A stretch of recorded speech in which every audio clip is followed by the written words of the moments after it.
If you build a drone for your little makeshift country, no one will be impressed. You could use the same engine they use for snowblowers, slap on a propeller, pour in some motor oil. We may think of drones as indestructible, ironclad, and this is the impression defense companies attempt to impart with the hard names they give machines they build.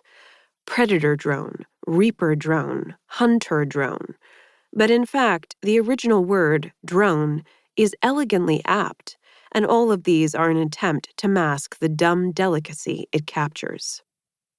Drones are cheap, flimsy, light little wisps of things, vulnerable to lost signals and sleepy pilots, vulnerable to gusts of wind and hard rain, lightning, ice, vulnerable even to themselves, as dropping a missile creates a thrust that threatens to spin a drone to the ground.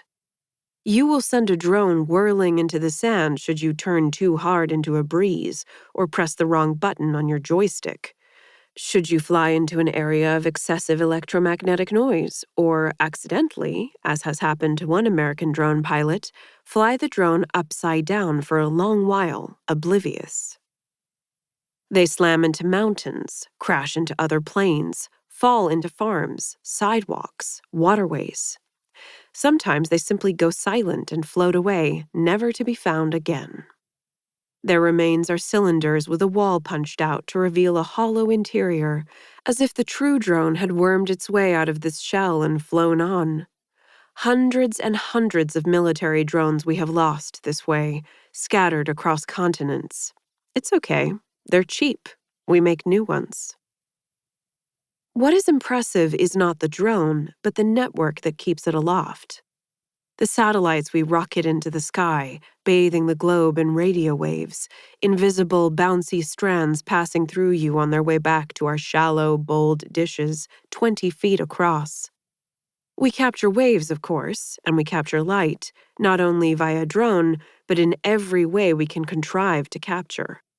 The light and the waves come from Southeast Asia, the Middle East, Northern Africa, anywhere we can lay the hard bulk that sucks in the invisible. The waves and the light come from the United States, though much of that is technically illegal. They contain phone calls between children, YouTube tutorials, eviction notices, breakup emails, cancer diagnoses, love letters, selfies sent by text. Electrons stream through air and wire, underwater and over land. They whir back to us in search of embodiment.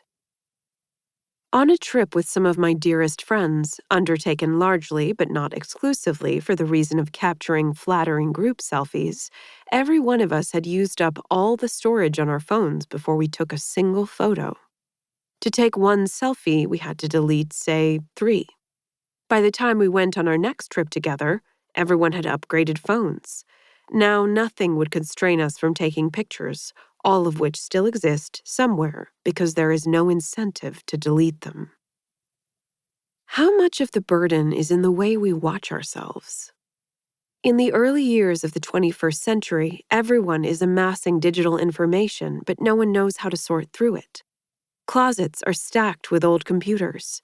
It would be better, of course, to go through all of one's photos and keep only those worth keeping, but the thought of this induces paralyzing exhaustion. This would involve decision-making, which is cognitively taxing. This would involve delving deep into our personal histories, our pasts, which may involve feelings we don't feel like feeling.